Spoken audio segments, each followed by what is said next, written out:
Pendahuluan.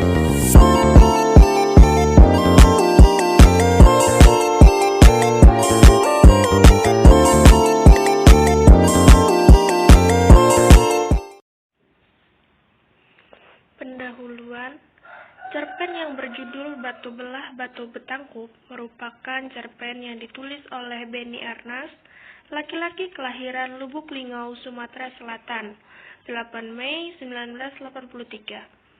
Benny merupakan anak pertama dari 4 bersaudara. Ia juga dikenal sebagai penggerak literasi di Lubuk Linggau. Cerpen Batu Belah Batu Betangkup merupakan salah satu karya Benny Arnas yang dipublikasikan di situs web www.jawapos.com Minggu 31 Maret 2024, 12.44 waktu Indonesia Barat.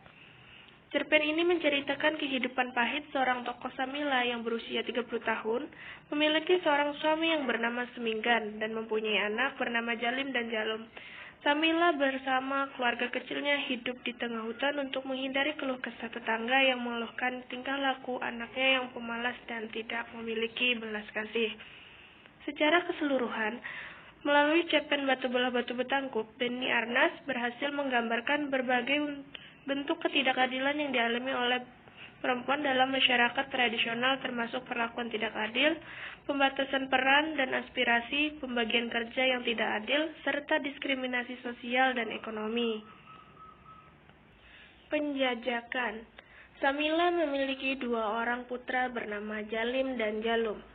Samila dan keluarganya tinggal di sebuah rumah kayu di tengah hutan. Sehari-harinya Samila dan suaminya Seminggan bekerja di berbagai tempat, menghabiskan waktu di ladang dan tanam segala jenis buah dan bunga. Samila bekerja mencari kayu bakar atau jamur di hutan terdekat. Hasilnya mereka menjualnya ke pasar, sekecil yang dibutuhkan di rumah. Seminggan dan Samila memilih kehidupan menyendiri karena merasa terbebani dengan keluhan masyarakat sekitar atas kelakuan buruk kedua anaknya, Jalim dan Jalum. Jalim adalah anak yang sangat malas dan suka mengeluh, sedangkan Jalum adalah anak yang rakus dan kurang kasih sayang. Seminggan dan Samila merupakan orang tua yang sangat menyayangi kedua anaknya. Mereka sangat sabar menghadapi segala kelakuan buruk Jalim dan Jalum dengan harapan anaknya berubah menjadi lebih baik. Suatu saat Samila merajuk, kesabarannya sudah habis. Kelakuan Jalim dan Jalum pagi itu membuatnya putus asa. Samila meninggalkan rumah dengan mata terbelalak memikirkan apa yang dikatakan orang tentang kelakuan Jalim dan Jalum. Kemudian Samila berteriak dan menggelengkan kepalanya. Samila sadar kesedihannya mengundang batu raksasa itu muncul. Dia berdiri, berbalik dan memutuskan untuk lari dari batu raksasa yang retak itu. Cerpen Batu Belah Batu Betangkup karya Benny Arnas ini menarik untuk dianalisis menggunakan teori feminisme marxis sosialis. Teori ini bertujuan untuk membebaskan perempuan dari batasan kelas gender, patriarki, dan kapitalisme.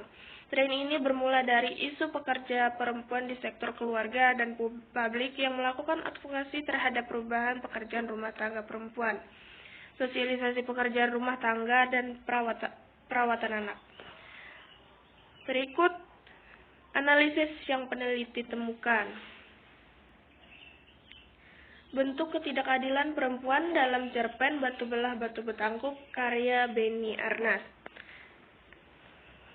Ketidakadilan Samila tercermin melalui pembagian kerja yang tidak adil antara pria dan wanita, di mana perempuan harus bertanggung jawab atas pekerjaan rumah tangga dan merawat anak tanpa dukungan yang memadai dari pihak laki-laki. Bahkan Samila bekerja ke hutan untuk mencari kayu bakar dan mencari jamur untuk dijual ke pasar agar mendapatkan uang untuk membutuhi kehidupan mereka. Hal ini menciptakan beban kerja yang tidak proporsional bagi perempuan dan menghambat kemungkinan mereka untuk mencapai potensi penuh mereka di luar rumah tangga. Tindakan tersebut dapat dibuktikan dengan kutipan-kutipan berikut. Anak seperti itu takkan ingat orang tua. Suara itu melayang-layang di kepalanya. Kalian kelaparan pun mereka tak peduli. Nah, dalam kutipan tersebut mencerminkan pandangan yang penuh dengan ketidakadilan sosial dan perasaan tidak hormat. Generalisasi yang berlebihan yaitu menyiratkan bahwa semua anak yang sukses akan melupakan orang tuanya dan tidak peduli dengan status orang tuanya. Ini adalah generalisasi yang tidak adil karena banyak anak yang tetap peduli dan berbakti kepada orang tuanya meskipun mereka sudah sukses. Misalnya, anak-anak mungkin menghadapi begitu banyak kesulitan dalam hidup sehingga mereka tidak selalu mampu membantu orang tuanya dengan cara yang berarti, bahkan ketika orang tuanya peduli. Nah, dalam hal ini pentingnya membuka perdebatan yang lebih dalam dan meningkatkan hubungan antar generasi dalam konteks yang lebih adil dan saling menghormati, agar satu pihak tidak ada merasa kesakitan atau sakit hati. Kutipan berikutnya, mereka bisa saja kekenyangan, tapi takkan membaginya untuk orang tua yang kelaparan. Lihatlah nanti, entah suara siapa lagi itu. Nah, pada kutipan tersebut dapat mencerminkan ketidakadilan terhadap tokoh Samila dengan memperkuat stereotip negatif dan menyebarkan prasangka yang tidak berdasar. Penting untuk menilai individu berdasarkan tindakan dan nilai-nilai mereka sendiri, bukan berdasarkan generalisasi yang merugikan dan tidak adil. Di sini dapat dilihat bahwa Samila mendapatkan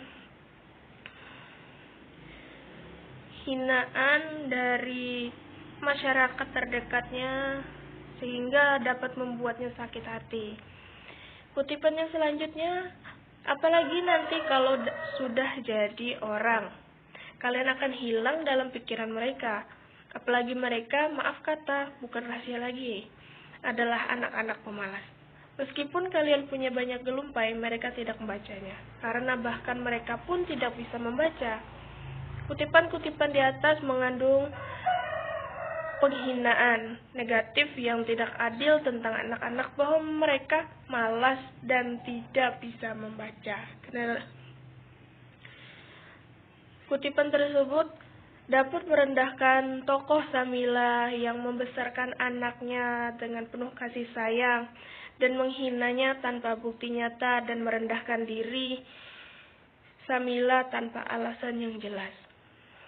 Kutipan selanjutnya, sudah banyak orang bilang, entah suara siapa lagi, besarkan anak-anak di tengah keramaian. Kalian tak acuh, seakan-akan orang tua paling pandai.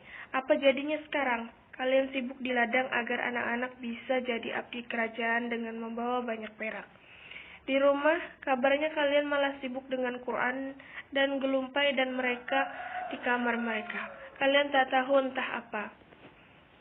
Nah, pada kutipan ini mengkritik pola asuh Samila yang membesarkan anaknya. Mereka mengkritik tanpa memahami konteks dan alasan pilihan mereka untuk mengucapkan perkataan tersebut. Belum lagi usaha dan itikat baik pada orang tua yang bekerja keras di ladang demi masa depan anak-anaknya. Nah, hal ini menunjukkan ketidakadilan karena mengabaikan pengorbanan dan dedikasi orang tua dalam menafkahi keluarga dan merawat anaknya. Aspek pendidikan yang diremehkan bisa sangat berarti bagi keluarga. Ini merupakan asumsi yang tidak adil dan tidak memberikan gambaran jelas mengenai keadaan sebenarnya. Nah, secara keseluruhan, kutipan-kutipan tersebut bersifat menghakimi Samila dan merendahkan tanpa memberikan konteks yang cukup atau solusi konstruktif. Kutipan selanjutnya, kalian salah asuh. Nah, seperti yang terlihat dalam kutipan tersebut, tindakan tersebut dapat menggagalkan upaya seorang perempuan, yaitu Ibu Samila dalam mendidik anaknya tanpa memberikan konteks atau penjelasan yang jelas. Pernyataan ini bersifat menghakimi dan tidak mengakui usaha dan dedikasi Samila dalam menjalankan perannya sebagai seorang ibu. Lebih jauh lagi, kutipan tersebut tidak menawarkan solusi atau saran.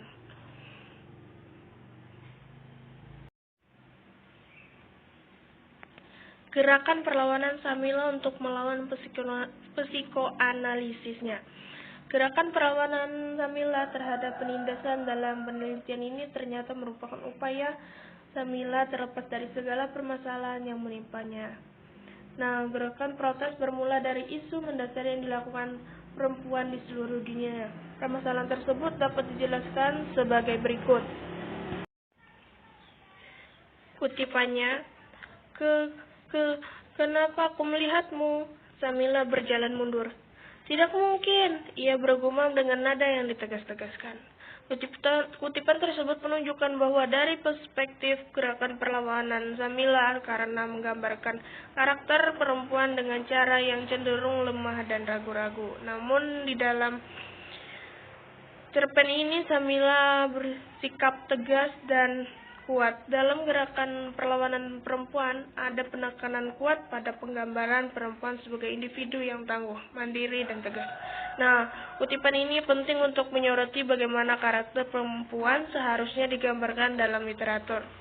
Tokoh Samila yang kuat, tegas, dan tidak ragu-ragu menghadapi tantangan bisa menjadi panutan yang positif.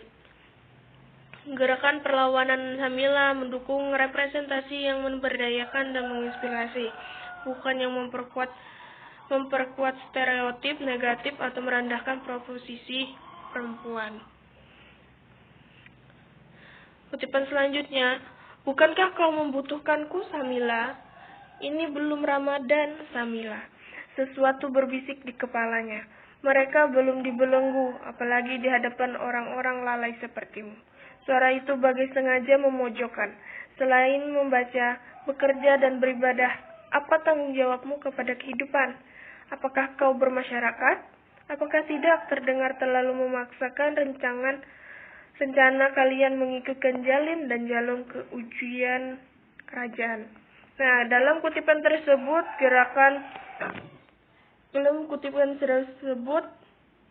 mengintimidasi Samila bahwa Samila terkesan kurang kuat dan kurang proaktif. Meskipun Samila ditanyai tentang kebutuhannya akan dukungan psikologis, tanggapannya terkesan pasif dan reaktif dibandingkan proaktif. Reaksi Samila terhadap suara meremehkan di kepalanya tampak lebih pasif, sehingga Samila kebingungan. Sebagai anggota gerakan perlawanan, Samila harus memperjuangkan hak untuk menentukan jalan hidupnya sendiri tanpa harus mengikuti standar yang ditetapkan masyarakat atau pihak lain. Kutipan berikutnya, bagaimana gema itu membuat Samila sadar kalau kesedihannya telah mengundang kedatangan si batu raksasa. Kau mau bersenandung untukku, Samila? Tidak sakit, Samila. Suara itu berat, bergema, tapi mengancam semua orang. Tahu aku mengambil rasa putus asa tanpa memberi mereka sakit. Aku menanggup rasa sakit tanpa rasa sakit, apalagi untuk perempuan beriman sepertimu. Terlihat pada kedua kutipan tersebut, tokoh Samila dirayu untuk memasukkan dirinya ke dalam belahan batu tersebut. Tokoh Samila kuat dalam menantang batu, namun kutipan-kutipan tersebut tidak terlalu menunjukkan keberanian dan keteguhan hati Samila dalam menghadapi kemarahan atau manipulasi batu. Selain itu, cerita ini tidak memberikan banyak ruang bagi Samila untuk mengungkapkan kemarahannya atau menentang karakter. Jelasnya, pernyataan tersebut dapat memperkuat ketahanan Samila melalui perkataan atau tindakan serta menunjukkan kekuatan dan keberaniannya untuk melawan kekuatan yang mengancamnya. Kesimpulan atau refleksi dari cerpen Batu Belah Batu Petangkup karya Beni Arnas menggambarkan berbagai bentuk ketidakadilan yang dialami oleh Samila dalam masyarakat tradisional. termasuk perlakuan tidak adil dari masyarakat yang menindasnya, pembatasan peran dan aspirasi, pembagian kerja yang tidak adil, serta diskriminasi sosial dan ekonomi. Ketidakadilan perempuan tercermin melalui pembagian kerja yang tidak adil antara pria dan wanita, di mana perempuan harus bertanggung jawab atas pekerjaan rumah tangga dan merawat anak-anak tanpa dukungan yang memadai dari pihak laki-laki. Hal ini menciptakan beban kerja yang tidak profesional bagi perempuan dan menghambat kemungkinan mereka untuk mencapai potensi penuh mereka di luar rumah tangga.